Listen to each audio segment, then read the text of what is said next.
and welcome. Today we have with us James Bryant, a passionate entrepreneur, seasoned editor, and accomplished publisher who loves helping people and businesses discover their why. To know and experience James as both a publisher and editor is to understand what it means to have your words, your story, and your voice both cradled and elevated. His unique perspective and willingness to dig into a piece of writing, or situation for that matter, help him stand apart as a breakout editor and publisher. As a business consultant, public speaker, and corporate trainer with over 25 years of experience in talent development, James can now add best-selling editor and publisher to his repertoire. James, welcome, and take a minute to introduce yourself to our audience. Ashley, thank you so much. Hi, everyone. Just as Ashley said, my name is James. I am the publisher, executive coach, and executive editor for Wildly Free.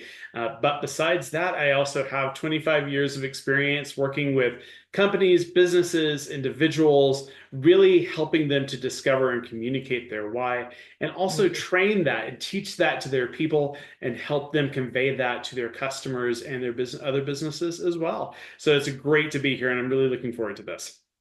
I am personally really excited to be able to get to be the one that interviews you, because I've not only had a chance to experience your editing and your writing coaching, but I've had a chance to do some of these things alongside you. So I can't wait for our audience to be able to hear all of these things that you have to say. So editing and publishing a book really is no small task. What lessons do you feel like you learned through this process of publishing and editing your first anthology, Rooted to Rise? So Ashley, like I said earlier, I have been helping businesses and helping individuals tell their stories in a variety of different ways for a very long time. But this was really the first time where I sat down and I said, okay, let's help these women to tell their story. And to share a little bit about how we started Wildly Free was a little over a year ago now. I was in a business networking meeting and I was listening to another woman share about how she wanted to write a book, how she sat down and she journaled daily. And she was really wanting to help others to do the same thing. And out of the blue, I said to her, I can help you publish that. And from there, really, Wildly Free, the publishing aspect took off because we had this business for over a year. Before this, we had been going in different directions and really trying to find ourselves. And during that time, my wife, Rochelle, she had been writing magazine articles. She had been writing another anthology that I helped her edit with that other people published. And that took them through a publisher where she did not have the best experience for them. And so when I spoke those words a little over a year ago and said, hey, I can publish that for you, I had no idea what I was doing. I knew how to edit. I knew how to coach. I knew how to write. I knew how to help people convey their stories and help them tell their why. But I had never sat down and said, not only that, I'm going to help you put it into book form as well. And I had no clue what I was doing. I didn't realize how complicated it was. I didn't realize how many steps there were. I didn't realize all the stuff that has to happen behind the scenes. And selfishly, even though I started off telling a complete stranger, hey, let's publish your book, selfishly, I was also saying, hey, I want to help Rochelle publish her books as well. She has so many stories to tell. And I wanted her to have a much better experience and us have the control over that finished product versus having to rely on someone else to do it. And so we decided, as she was writing her books, to also go, let's invite other women to come in. Let's invite other people. It didn't just have to be women. It just happened to turn out that way, this first book. Let's invite other people to come along on this journey with us. And so we started meeting in March, and we started with lots of phone calls. We started with lots of edits. We started with lots of stories and chapters being sent my direction. We started with, just all the stories flowing my way, and realized as we were going, it's like this, it just felt right. Not just for this anthology, but just in general, to be there helping people to tell their stories. and not Hmm. feeling limited by the fact that they didn't know how to publish a book. They didn't know how to edit. They didn't know whether their words were right or not. They didn't know if people would want to read their stories. Hmm. And especially with it being a group of women, it's like, would this touch men as it touched women as well? Would it? Hmm. So it's like all these different perspectives and different concerns that they were coming to me with, that and coming to us as a business and a publishing house with, and I was like, I'm here for them. It's like, yes, it's a business. We have fun with it, but I'm here for them to know, help them to know and realize it's gonna be okay. Yes, it's scary. Don't get me wrong. You can attest to it. Yeah, it's scary because you're like, oh my gosh, what did I just write down? Do I really want to share this? Hmm. And then there was just that sense of relief the further they got in, the more they wrote, the more we sat down and talked about it. And it was just really refreshing. I love that. So you mentioned having all these different stories coming your direction with seven different women as authors for this anthology.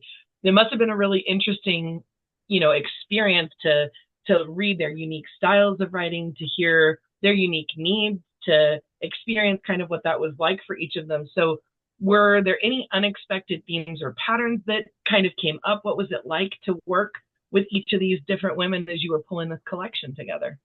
I love this question, Ashley, because yes, there were.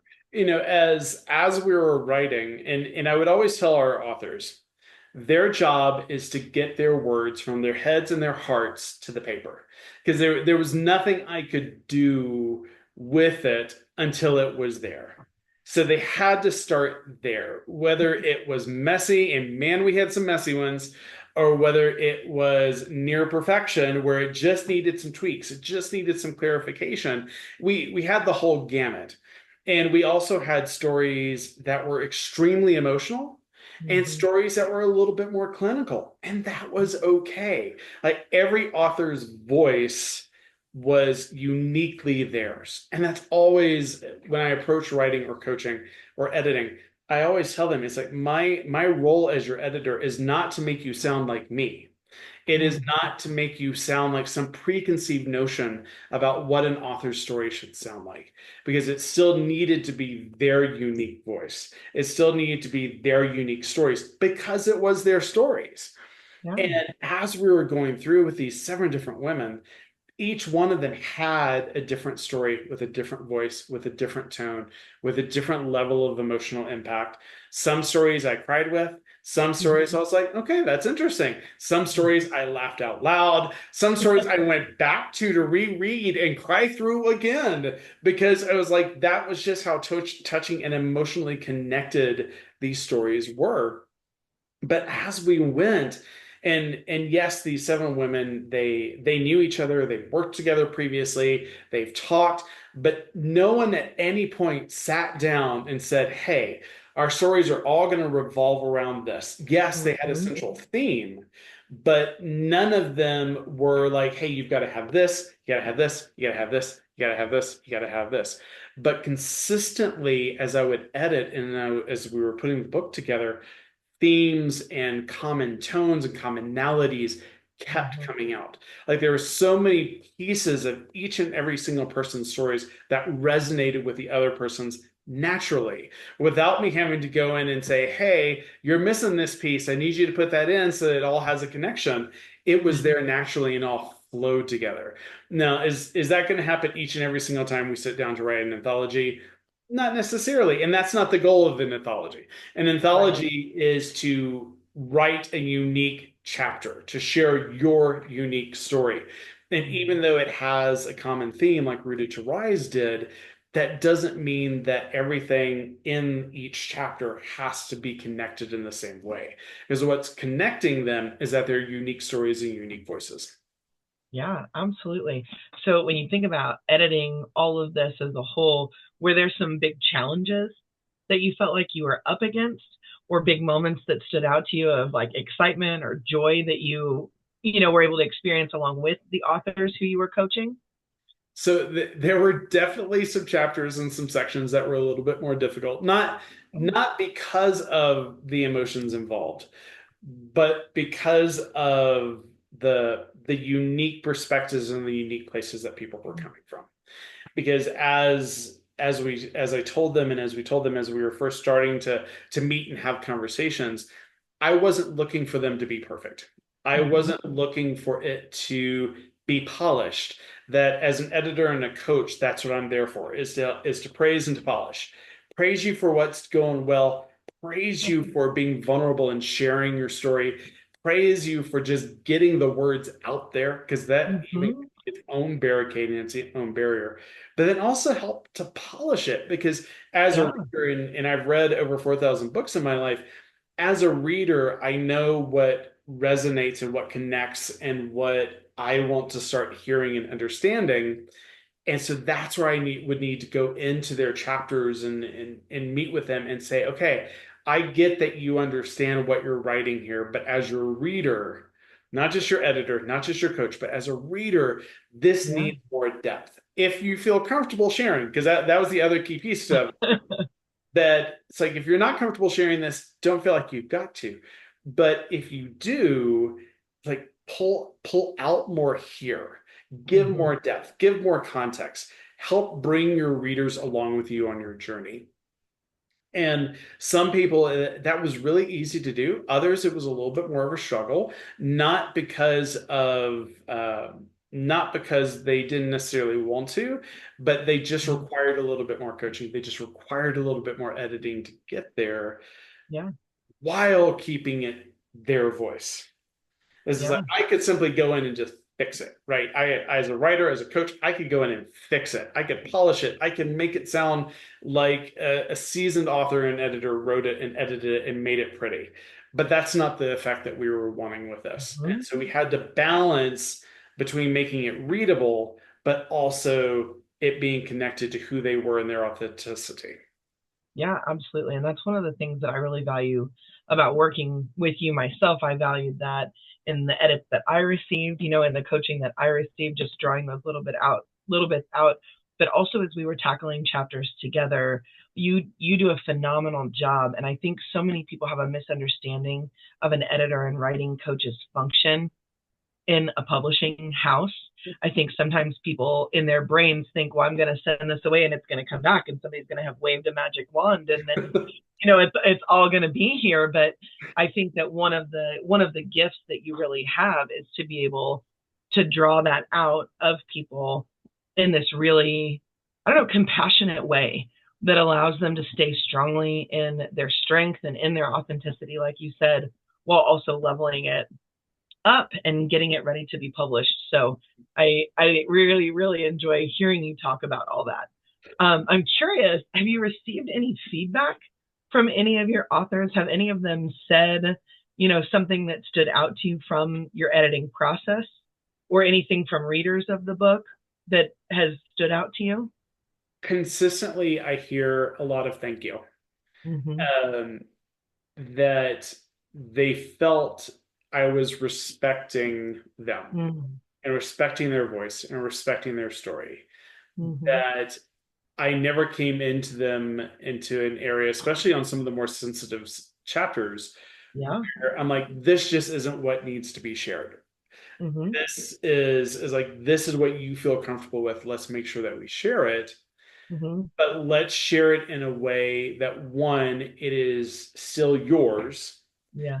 but let's make it like, what is the message? What are you wanting your readers to take out of it?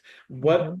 What is how do you want them to feel coming through this? Are you wanting them to be in tears? Are you wanting them to laugh? Are you wanting to convey information? And consistently what I would hear would be, thank you for helping me get there. Mm-hmm. That it's scary, especially because all of these authors, almost all of these authors, had never really written anything. Mm-hmm. We'd had a few that had written a magazine, written a chapter in a book or another anthology. We have, such as you're a writing teacher, so obviously you write, but a majority of our authors never had done that before. Mm-hmm. And we shared with them going into it that life's going to happen, life's going to get in the way, Mm-hmm. Things are going to interrupt, but don't go into this. A few people joked, they're like, "Yeah, I expected to just sit on my porch with a glass of tea or a beer or what have you, and just like, oh, it's just gonna flow." And then at the end of it, they're like, "Yeah, that's not what happened." They're like, "It Mm-hmm. sometimes it was a struggle. Sometimes things got in the way." But each and every single time as we were going through, I was like, yes, we're setting deadlines because it's an anthology. You've got a group of writers. It's not just your book. So we're Mm-hmm. having to hold them accountable to deadlines, but we were also understanding that things happen.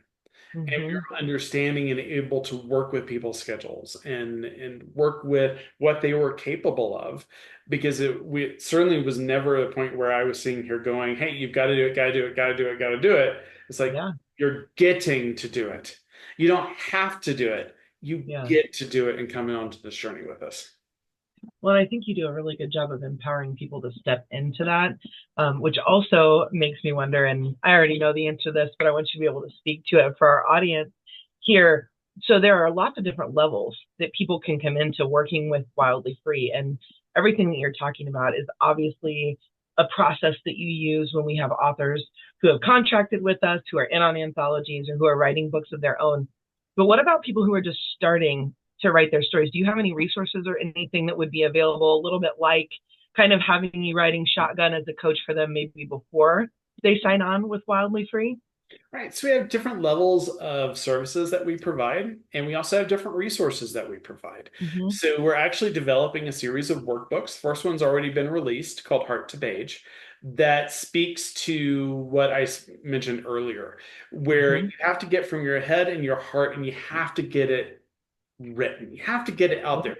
Doesn't have to be pretty, doesn't have to be polished. That's what our editor and writing services are for, is to help you get it readable. But for most people, they'll stare at a blank piece of paper and they're like, I don't even know where to start. And I'll be honest, I'm there too.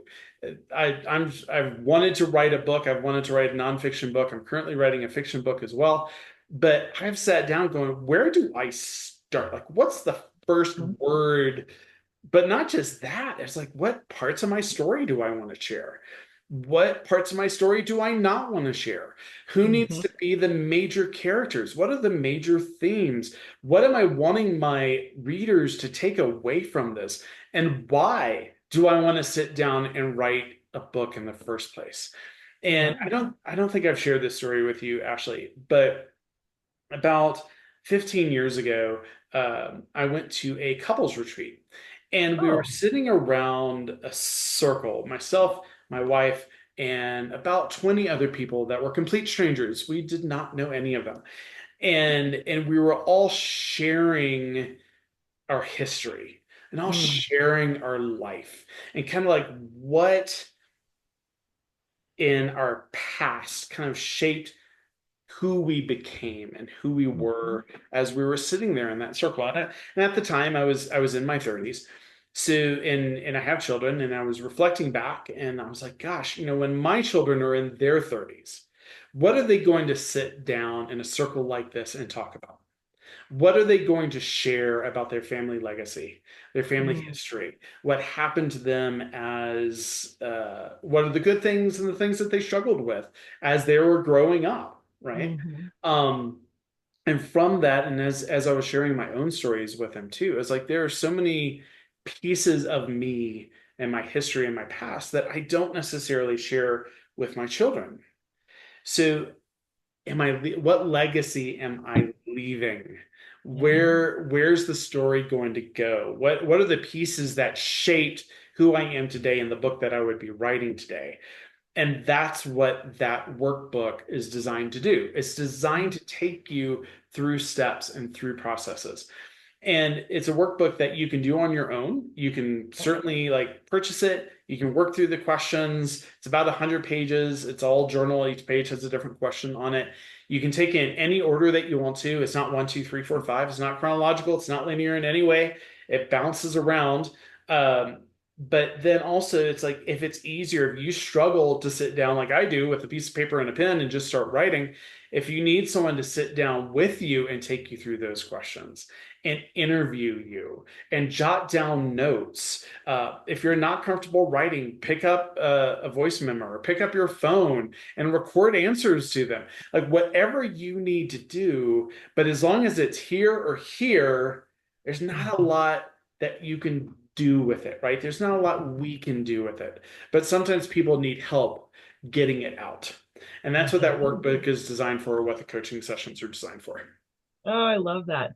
So when we think about Rooted to Rise and we think about all these authors that have given you all these stories and you're starting to shift from the editing side to the publishing side, how did you decide on the book structure, its order, its design? Are there some like hidden pieces to this publishing process that probably people don't know a lot about? What was that like for you?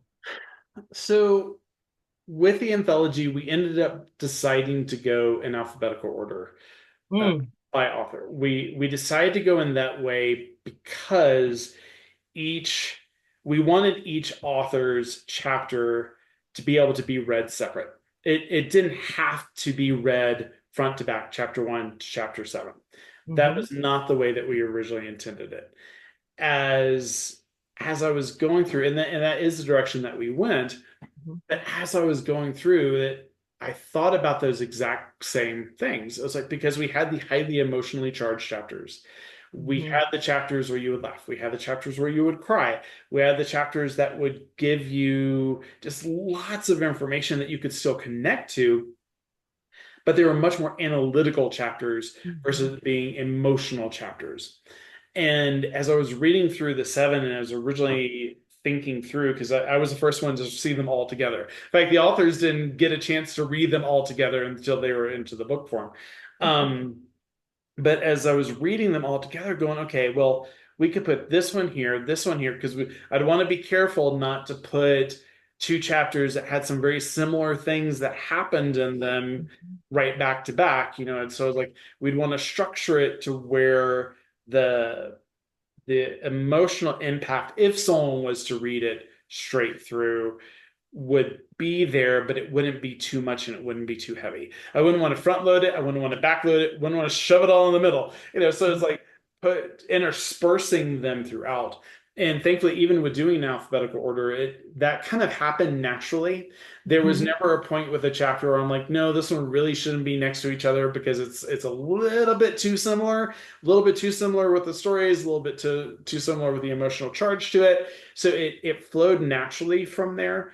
But as I think about anthologies moving forward, or I think about anyone's book moving forward, depending on its structure, is there's multiple ways to tell your story. hmm You can tell it chronologically, you can tell it just piecemeal, where you pull out pieces, right? And you share the pieces at different times where they're going to have the most impact. And ultimately, it depends on what the author is wanting to convey and the hmm impact they're wanting to have and the experience that they're wanting the readers to have. That's going to determine what the best structure of any book is written, especially when it comes to nonfiction. It's like Yeah. where are you wanting to lead your audience and what do you want that journey to look like? Yeah, I love that. So you were talking about the impact and the things like that of the book. When you think specifically about Rooted to Rise, where do you see this anthology playing out in kind of the broader, literary or cultural landscape? Like, how does this book help you to shape or help Wildly Free to say this is what it is that we're about? This is what we do. So Rochelle and I have a joke that one of our goals is to get one of our books on the banned book list. So that's, but it really is not a joke. When I think of this book, and it's about cannabis, and it is about the use of CBD. It is about the use of hemp, being very careful not to use the M word. Uh, when I first thought about writing this or editing it in this case, there was still some part to me that was like, like I grew up in the dare generation. I grew up in the just say no, as many of the authors of this book did. And we were told and conditioned that it was bad, just period. It was bad. Um, and so I had to overcome my own insecurities Mm-hmm. and my own like lack of confidence, and when whether this would be a book that people would want to read. Like I didn't want to turn people off, right? Mm-hmm. But as the book says, we're shedding a new light on the plant. So I had to think of this is an opportunity to educate through stories. This is Mm-hmm. an opportunity to deprogram and show people that there are different ways to do it. And that's really what I hope with this book and books similar to it is you may be expecting one thing, and that's Mm-hmm. fine. Everyone goes into yes, you do judge a book by its cover. I'm sorry, it happens. I judge a book by its cover. I judge a book by its back page and its back blurb. I decide whether I'm going to read it by looking at here, looking at here. I may flip it open, I may look at reviews, but just like you start eating with your eyes, you start reading with your eyes. Well, duh. But you start reading here, right? This is where your Yeah. experience starts. And so we had to go, okay, we're going to invite people in. We're not going to have any expectations for what they get because Mm-hmm. every person's experience with every chapter is going to be different. What you read in it is going to be different from what I read in it, is going to be different from what my children read in it. It's going to be very different from what a complete stranger in Omaha, Nebraska reads in it. Like everyone is going to get a different experience from that. And as the editor and as the publisher, it is not my job to block them from having an experience. It is my role to help the story get out there so Mm-hmm. that the book can land in the right hands to help the people that need it at the time that they read it. Mm, I love that. I think the passion and the message behind Wildly Free is so powerful because I think in so many ways, especially in the publishing world, it's so driven by dollars and cents and I don't know, very very quantifiable numbers Yeah. that are driving it instead of what the heart is behind it. And I think that's something that sets Wildly Free apart is that it's a very heart driven mission. And I think that comes through in your editing. It comes through when you're talking about how you value these stories and how we position them and just the whole function that they have. So I hope that everybody who's listening to this is feeling the tug of that invitation because I know you well enough to know that you're passionate about bringing many more of those stories to life and letting them go through the process that we have here. And so, as we're kind of starting to wrap this up, what would you tell our audience what's next for you? What's next for Wildly Free? Or if they're on the fence about working with Wildly Free, what might that look like for them? So, first of all, we firmly believe, and that we don't just write this on our website, that everyone has a story that is worth telling. Mm-hmm. Everyone has a story that is worth telling. Every single person, whatever that story may be. It might be a book, it might be a chapter, it might be a social media post, it may be a TikTok, it may be hey, I'm going to go sit down with my children and I'm going to tell them my legacy. Everyone has a story that is worth sharing in some form or fashion. Mm-hmm. And our role at Wildly Free is to help you overcome that fear of starting to share it. It doesn't have to turn into this. It doesn't have to turn into an individual book. It might be you just sit down with the workbook and you start writing things down and you just hold on to it and you share it with your family, you share it with your parents, you share it with your friends, but don't let the fear and the stigma of having something difficult inside you. And it doesn't even have to be difficult. It might be a story full of joy. Share that too. We need that just as much as the hard stuff, right? Mm-hmm.